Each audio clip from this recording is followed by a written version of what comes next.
What if I told you that the single most talked about number in personal finance, the FICO score, is losing its top spot at America's largest bank?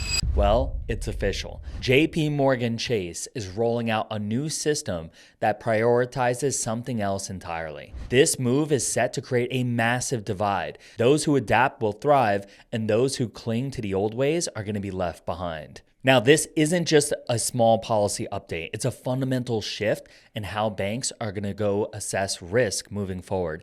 It means that many of the popular credit hacks that you see online, like stacking authorized user trade lines, relying on a high FICO score with no income, and even some forms of basic credit repair are about to become significantly less effective. The game is changing right before our eyes, and relying solely on a 3-digit score without understanding that your credit profile is your most valuable financial asset is like bringing a knife to a gunfight, and you're gonna lose. In this video, I'm going to give you the masterclass on this new reality. We're going to break down the new rulebook, exactly what Chase is implementing with cash flow underwriting, and what you should do with your bank account activity now that this is going to be into effect. The real reason for the shakeup, why banks are losing faith in the FICO score, and how they're fighting back against score manipulation and record high defaults. I'm going to go over the credit mastery blueprint, how you can turn this change into your biggest advantage. I'm going to show you how to not just survive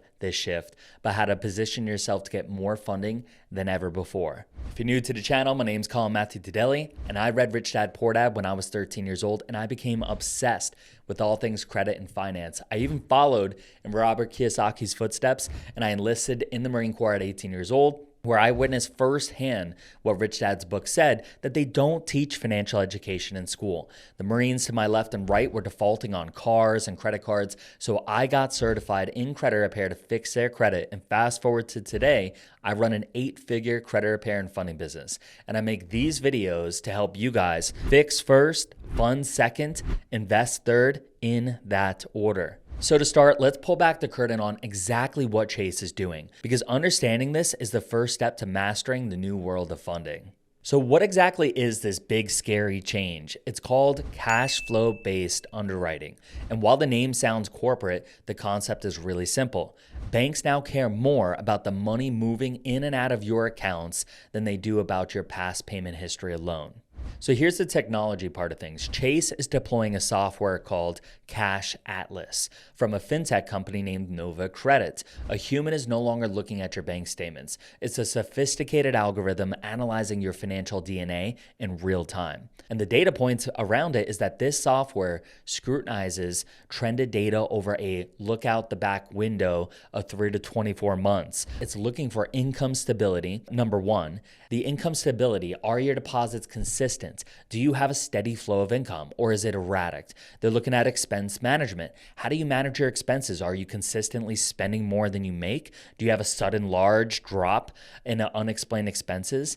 They're looking at asset growth. Is your average daily balance increasing over time, or are you constantly at zero before your next paycheck? And they're looking for red flags. It's designed to spot signs of trouble, like frequent overdrafts, reliance on payday loans, or sudden stop in deposits, which could indicate that you lost your job or a stream of income. Now, the why from the bank's view, as I teach in Credit Mastery, credit is fundamentally all about trust. A FICO score is a lagging indicator of trust. It tells a story about your past. If you lost your job last week, your 800 FICO is kind of like a lie. Your bank account, however, is telling the truth real time by your cash flow. So what does this all mean for you? Your bank account is your new resume. Your bank account is basically going to start indicating whether or not you're lendable. You need to start treating your checking and savings account with the same care that you treat your credit report. Every deposit, every withdrawal, every balance tells a story that lenders are now reading and looking into. This could be the end of no-doc funding as we know it, right? Eventually, no-doc funding could be gone.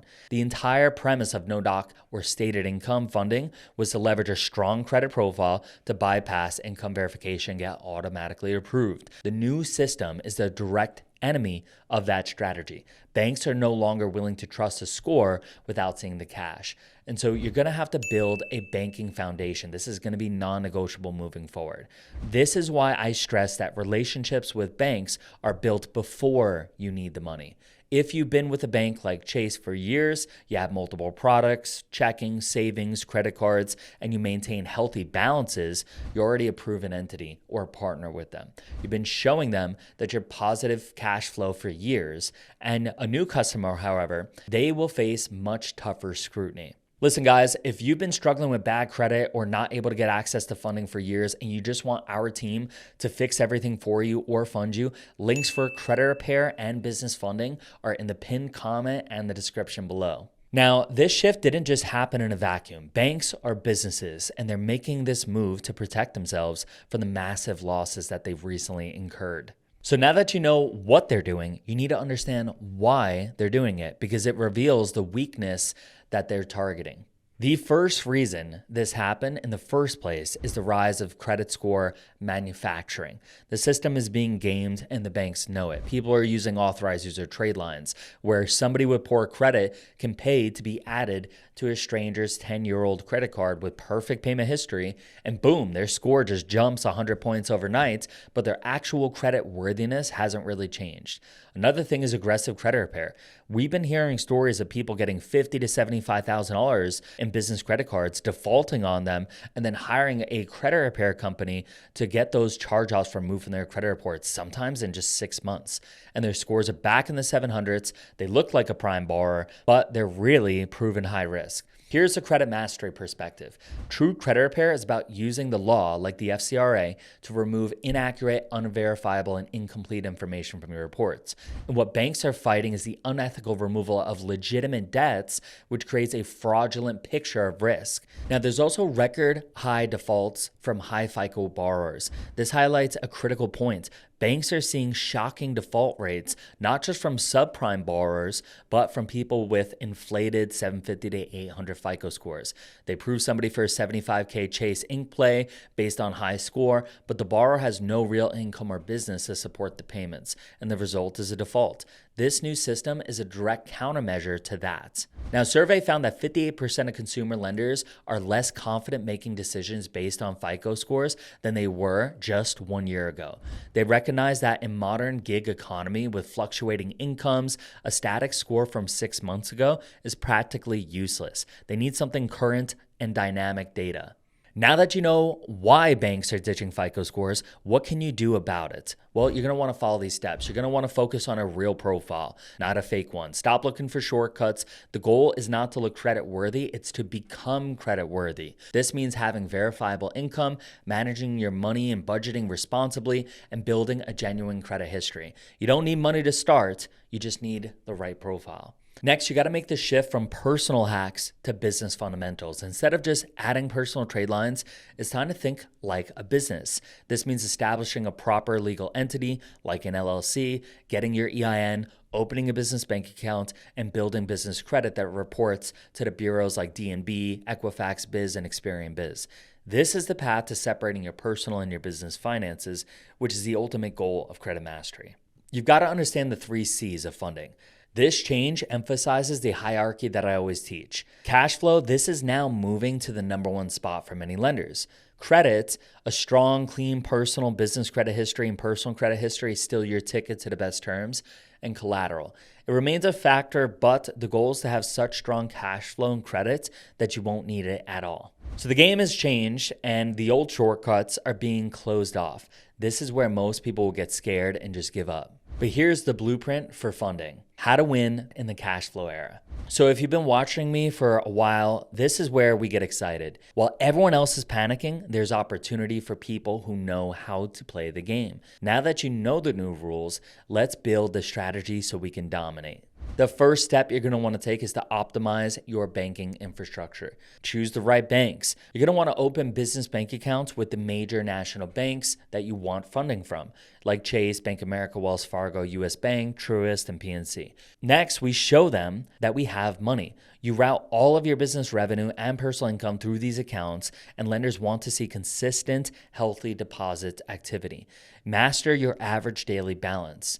From there, we have to master our average daily balance. Lenders want to see consistent, healthy deposit activity. Then we have to master the average daily balance. This is a critical metric. Avoid letting your account ever dip to zero. A consistent, healthy balance is a massive green flag. Set up alerts to avoid overdrafts at all costs. Next, you're going to want to build your fundable business entity. This is going to separate you. If you haven't already, form an LLC. This creates the legal separation between you and your business that lenders need to see. You got to get your numbers. You're going to want to obtain your EIN from IRS.gov and your DUNS number from DMV. This puts your business on the financial map. And you're going to want to optimize for fundability. Remember, your entity structure, your SIC code, and your credit health are the holy trinity of getting approved. Choose a neutral business name, a low-risk NAS code to prevent being automatically filtered out as high risk and being denied. Now, personal credit is still the bedrock. Even if the banks are moving away from FICO scores, continue to master the 5 pillars of your personal FICO score.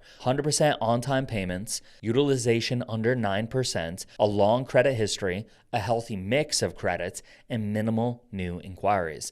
A strong personal credit score is still your entry ticket to getting funded. But you're also going to want to build your business credit. Start out with vendor accounts, tier 1 accounts, get NAV, eCredible, and allow these to report and use these to establish your initial scores with PaidX, Experian Business, and Equifax Business. And congratulations, when you do apply for funding, you're no longer just a social security number. You're an established business entity with business credit scores and a banking history and documented cash flow. You are now the ideal client. Listen, the financial system is evolving. The banks are using artificial intelligence and massive data to get smarter.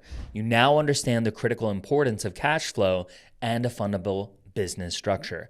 But knowing what to do is only the first step. The next and the most crucial is knowing how to execute. The single most powerful strategy to maximize funding in this new environment is credit stacking. It's the art of strategically applying for multiple lines of business credit in a specific sequence to get 10x the funding you could get from a single application. So watch this next video where I give you a masterclass on credit stacking. I'm going to show you which banks pull from which bureaus, how to structure your application so that each lender sees a fresh report, and the secret to unlocking the door to 6-figure funding.